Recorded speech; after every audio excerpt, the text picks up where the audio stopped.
Hey, this is Dina. Welcome to the Den. Well, we've made it to the 4th installment of the Hellraiser franchise. From what I've read, this movie was an absolute disaster to film. Some of what went wrong was just bad luck, but some of it was executive meddling in the form of Miramax going, "Hey, we need more Pinhead," and Clive Barker would go, "No, too much Pinhead causes him to not be scary anymore. No, more Pinhead, just add more blood to make up for it." I'm not even exaggerating, that is literally how a conversation went. Also, here's an interesting fact, although it's probably more interesting to me than you guys, but I'm gonna share it anyway. This movie was co-directed by Kevin Yeager. The reason I know that name is because he did the animatronics for the first 4 Child's Play / Chucky movies, the first 3 of which I'm a huge fan of, not to mention that he made the Crypt Keeper for Tales from the Crypt along with other effects for that show. And he did the animatronics for my favorite Nightmare on Elm Street movies, so I'm actually kind of a fan of his. Except I thought he just did FX, I didn't even know he ever did any directing. So how did I only just find out that he co-directed this movie? Whew, that's never a good sign. But I'll go into how that happened later. For now, let's give this movie a chance, okay? Geez, movie, it's a little early for a jump scare, don't you think? The credits haven't even started yet. And the movie opens on a space station. Yeah, I know that's a weird way to start a Hellraiser movie, but it does make sense in context, as we'll find out later. Still, this gives me such a Star Trek vibe. After a bit, we find out that someone on the station is apparently trying to program a robot to open a puzzle box. That's either really bad CG or he's looking at some kind of VR display so that he can see exactly what he's making the robot do. The movie doesn't make it totally clear, but I'm hoping it's the latter because yikes.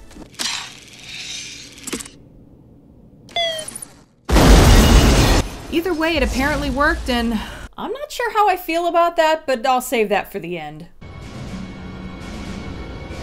But now he has trapped Pinhead just in time for some armed guards to burst in. Through some exposition, we find out that he was the one who designed the station, which he has hijacked and had all the power directed into one room.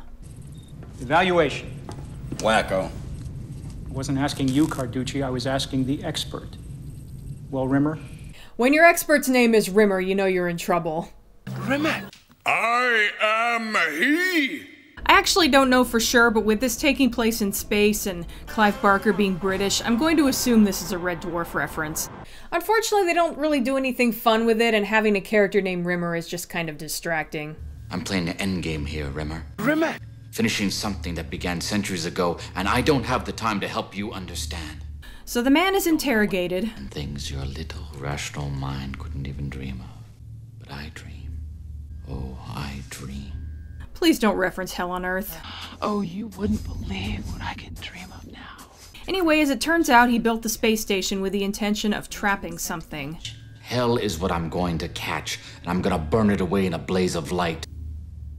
If I tell you the whole story, will you let me finish what I began? Apparently, Rimmer is willing to hear him out. So now we flash back to 18th century France. It turns out that this man is descended from, and forgive my bad pronunciation, Philippe Le Marchand, the toy maker who made the very first puzzle box. Commissioned by a wealthy aristocrat named Delisle, a man obsessed with black magic, a leader of the occult. Not only is it really cool to witness the creation of the most iconic image besides Pinhead in this series, but this directly references the Hellbound Heart, where the puzzle box was most often referred to as Le Marchand's box. In fact, here's a quote from the book. Le Marchand, who had been in his time a maker of singing birds, had constructed the box so that opening it tripped a musical mechanism, which began to tinkle a short rondo of sublime banality. Yeah, there was a lot of purple prose in the book. Finest toy maker in France. Well, what does it do?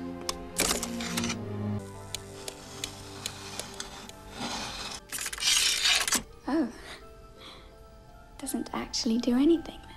You are a terrible wife. Anyway, he immediately wants to drop it off. Can't imagine why he'd want to get away from her for a bit. Why? Because my work might be appreciated there. My son will be born in a better place than this. This is only the beginning. He has no idea how appropriate that phrase is. So meanwhile, the aristocrat Delisle and his assistant Jacques have invited a peasant girl to have dinner with them. Jacques, Show this child to a chair. What is this? So you don't bruise. How she misses the red flags here until it's too late is beyond me. Now we can begin. Lamar Chand shows up with a box. Good night, toy maker.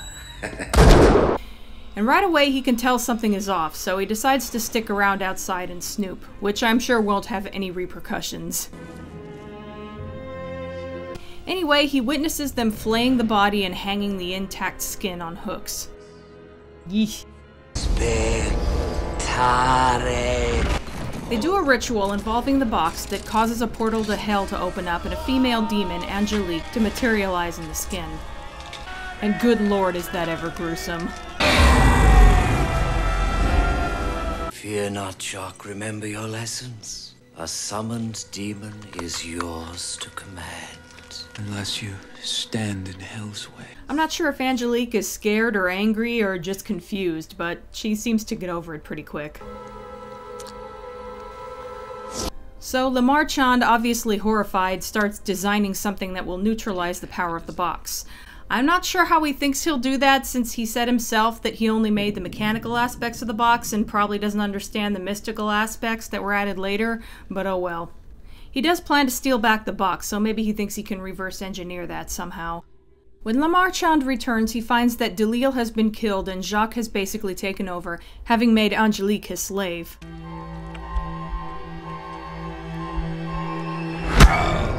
Who didn't see that one coming? He gets caught and finds out that his family is now cursed for generations.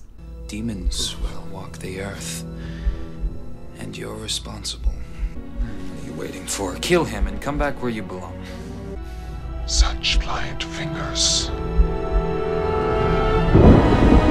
Also, his pregnant wife has followed him and manages to find him just before he dies. My God! Save yourself. Save the child. And so ends the creator of the Lament configuration. Demons did walk the earth, the same way they're walking this station right now. Back to present, or future, time. It's mentioned that Angelique has had many boxes made. So now we have an explanation for all those boxes in Hellraiser 2. But what she was really trying to accomplish was a box that would open the door to hell permanently. I know what's in your heart. Fast forward to 1996 to the first descendant in the story, John Merchant, who has been dreaming of Angelique. So it turns out that all of Lamar Chand's descendants, to varying degrees, have dreams and memories about Angelique and the box. And they just don't haunt my dreams. They haunt my work. And while some critics have complained about that, I think that genetic memory is hardly the strangest thing to come out of the Hellraiser universe, and it fits the narrative, so I'm fine with it. But anyway, John is the architect who designed that awesome building that showed up at the end of Hell on Earth, and has gotten his picture on a magazine cover for it, which is seen by Angelique, who is still in Paris with Jacques, who apparently doesn't age. Yeah, I'm pretty sure they didn't give an explanation for that. I think we should see America. Screw America. Then I would like your permission to go by myself.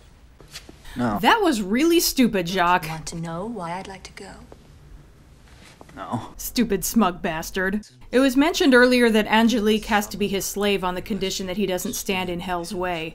Is that your final word? Yes. Well, he just did. Poor stupid Jacques didn't even bother to find out why she wanted to go to America, and I think that's what Angelique was counting on. What you want is irrelevant. It's about what I want. He still has no idea what's going on. It's amazing that he managed to live 200 years while being that stupid. Don't move. Why? So you won't bruise. And that sounds familiar. Perhaps I was a bit hasty. Yes. You like it rough. Yeah, it doesn't end well for Jacques. I guess we've seen worse from this series, but this scene is still kind of cringe-inducing.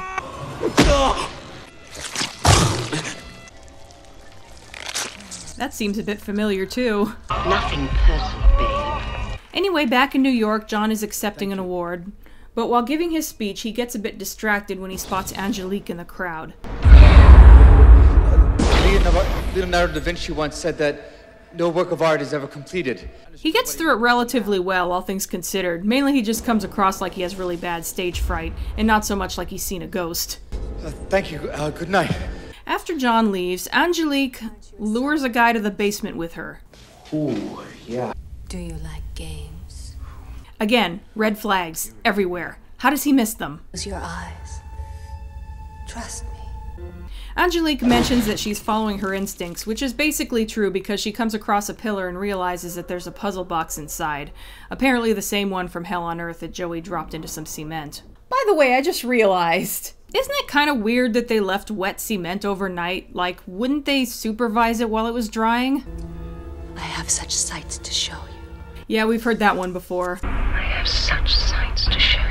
We have such sights to show you. So anyway, she gets this poor schmuck to open the puzzle box. And here come the hooks! Ow! What's happening? Get over here! That would actually be an awesome crossover. I know Scorpion has spent some time in hell. Okay, I demand fan fiction where Scorpion works part-time as an acting Cenobite between Mortal Kombat tournaments.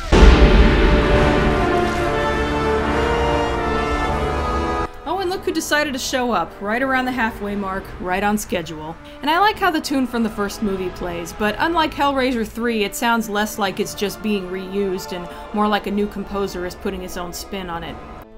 By the way, the new composer in question is Daniel Light, who also composed the soundtrack for Silent Hill Downpour. And Book of Memories, but we won't hold that against him.